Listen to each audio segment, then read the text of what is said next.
Good morning students.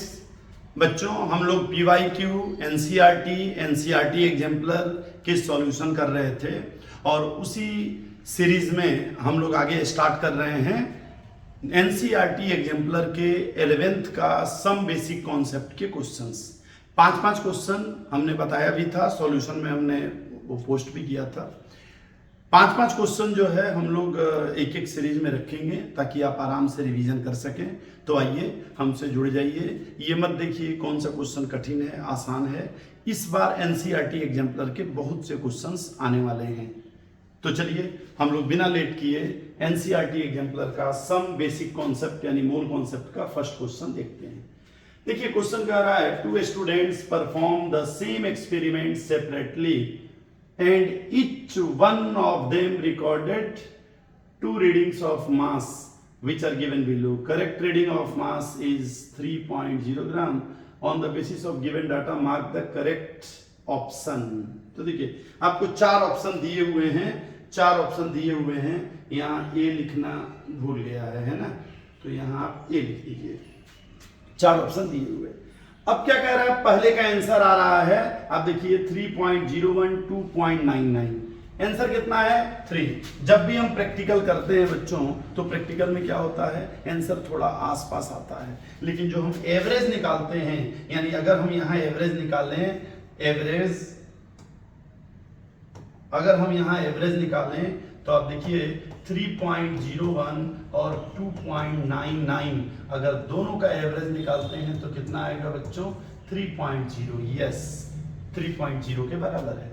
और अगर नीचे वाले का भी हम देखें बच्चे का, तो नीचे वाले का है 3.05 प्लस 2.95 बाई 2, और ये भी उतना ही आ रहा है जितना वो है, यानी दोनों ही सही हैं। लेकिन आपको पता है आंसर के बहुत करीब होना चाहिए। इन दोनों में बहुत डिफरेंस है, बहुत डिफरेंस है इन दोनों में। इसलिए दूसरे वाले का तो हम ये कह सकते हैं कि प्रेसाइज है, एक्यूरेट नहीं है, क्योंकि इसका दोनों जो है ना बहुत दूर दूर है। तो इसलिए इसका आंसर ये होगा, result of students A R both precise and accurate. क्योंकि बी का कह रहा है नाइदर प्रिसाइज नॉर एक्यूरेट, तो ऐसा नहीं है, उसका एवरेज तो वहीं रहा है ना 3, लेकिन डिफरेंस है, इसलिए बी ऑप्शन। ये बिल्कुल प्रैक्टिकल से रिलेटेड क्वेश्चन है। आइए नेक्स्ट क्वेश्चन कह रहा है बच्चों, measure temperature on Fahrenheit scale is 200 degree Fahrenheit, what will be this reading be on Celsius scale. Okay, Fahrenheit, Celsius, Reaumur, Rankine आप सब पढ़े होंगे। ये सब टेम्परेचर के मेजरिंग डिवाइस हैं, माने उसके यूनिट हैं। तो अगर हमें निकालना है, हम कैसे निकालेंगे? अगर आपको फॉर्मूला पता हो तो 9/5 डिग्री सेंटीग्रेड प्लस 32 होता है। हमें क्या निकालना है, फ़ारेनहाइट दिया है, मतलब हमें 200 दिया है, 9/5 degree centigrade plus 32 degree centigrade निकालना है। सबसे पहले क्या करेंगे बच्चों, हम लिख सकते हैं 9/5 डिग्री सेंटीग्रेड और 32 इधर आएगा, माइनस हो जाएगा, कितना हो जाएगा 168। अरे 200 में से 32 माइनस करोगे, और यहाँ क्या हो जाएगा, अगर डिग्री सेंटीग्रेड हमें करना है तो हम क्या करेंगे, 168 इंटू 5/9 करेंगे। और यहां से आप देखिए 5/9 आ रहा है, तो कितना हम कर सकते हैं, इसको कर सकते हैं, ये हो गया 40 और ये हो गया कितना 4 और 5 और 3 8/9, और इसको अगर हम करते हैं तो ये कितना आ जाएगा, ये आ जाएगा 93.3। आपका आंसर हो जाएगा बच्चों C option will be correct. आइए नेक्स्ट क्वेश्चन देखते हैं बिना लेट किए।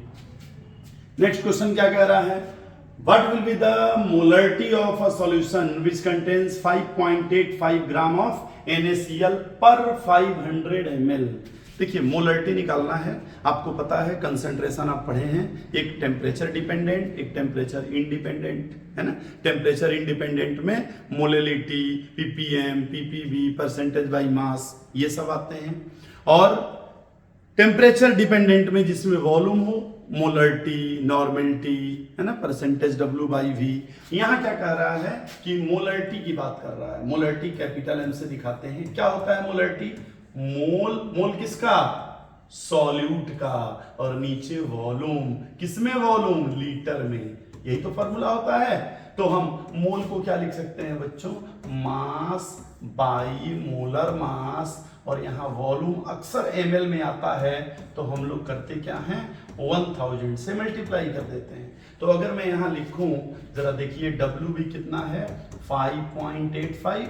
मोलर मास, NaCl का मोलर मास कितना होगा? 58.5। आपको पता है ना, Na कितना होगा? 23, और Cl कितना होगा? 35.5। तो ये इतना, और इनटू वॉल्यूम दिया है बच्चों 500 और ऊपर 1000। अगर मैं इसको कैंसिल करूं तो इससे ये कितने बार में जाएगा? 2, और इससे ये कितने बार में जाएगा? 10, और इससे ये कितने बार में जाएगा? 5। हमारा आएगा 1/5, या आप कह सकते हैं 0.2। क्या कोई आंसर है? Yes, C will be correct. आइए नेक्स्ट क्वेश्चन देखते हैं। फोर्थ क्वेश्चन कह रहा है बच्चों, if 500 ml of a 5 molar solution is diluted to 1500 ml, what will be the molarity of the solution obtained?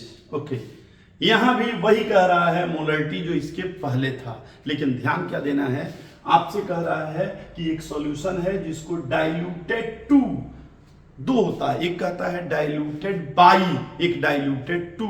अगर कभी कहे डाइल्यूटेड बाई तो समझिए उतना वाटर और मिलाया गया, और डाइल्यूटेड टू माने जितना पहले से है उसमें और पानी मिला मिला के वहां तक किया गया। जैसे ये क्या कह रहा है, हमारे पास पहले से एक 500 ml का सॉल्यूशन है और डाइल्यूटेड टू 1500 ml, मतलब उसमें पानी मिला मिला के 1500 कर दिया गया। ओके, क्या कह रहा है जरा समझिए। एक हमारे पास सॉल्यूशन है बच्चों 500 ml, है ना, उसकी मोलरिटी है 5 मोलर। अच्छा, अब इसमें कोई क्या कह रहा है? डाइल्यूट माने पानी मिलाया, तो कोई पानी मिला मिला के और इसको 500 से कितना कर दिया? इसको 1500 कर दिया। ठीक है, अब कह रहा है मोलरिटी बताओ। आप सोचिए, अगर हम पानी मिलाएंगे तो जो इसमें चीनी है, जो इसमें सॉल्यूट है, उसके मोल पे क्या प्रभाव पड़ेगा? कुछ नहीं, अरे वो तो उतना ही रहेगा ना। तो आप कह सकते हैं कि सर पहले जो मोल है और बाद में जो मोल है दोनों इक्वल होंगे। और फॉर्मूला क्या था? अभी हमने देखा molarity equal to mole by volume, तो हम लिख सकते हैं मोल इक्वल टू mv। तो हम यहां लिख दें क्या? m1v1, और यहां लिख दें m2v2। अब जरा देखिए, पहले m1v1 क्या है? 500 प्लस, अरे प्लस हो गया, 500 और इंटू 500 इंटू कितना है? 5, और यहां क्या ले लेंगे? मोलरिटी निकालना है, और वॉल्यूम दिया है 1500। तो क्या करेंगे? इस 500 से ये 3 टाइम्स जाएगा, और मोलरिटी कितना आ जाएगा बच्चों? 5/3। और 5/3 को आप क्या लिख सकते हैं? ये लिख सकते हैं 1 क्या लिखेंगे? 1.6 समथिंग, लेकिन आपको दिया है, हाँ 6 आएगा, जो भी यहाँ ऑप्शन में उतना ज्यादा दिया नहीं है, तो आपका हो जाएगा 1.6 मोलर। और अब लास्ट क्वेश्चन, फिफ्थ क्वेश्चन क्या कह रहा है? The number of atom present in 1 mole of element is equal to Avogadro number. ये तो सबको पता है ना, एवोगैड्रो नंबर को ही 1 मोल कहते हैं। और which of the following elements contains the greatest number of atom, किसमें सबसे ज्यादा एटम है? तो कैसे निकालेंगे? मोल निकालना है। मोल कैसे निकलता है बच्चों? Mass by molar mass. सबके मास बाई मोलर मास निकाल के देख लेते हैं। यहां देखिए, मास कितना है? 4 ग्राम, डिवाइडेड कितने से करेंगे? Molar mass.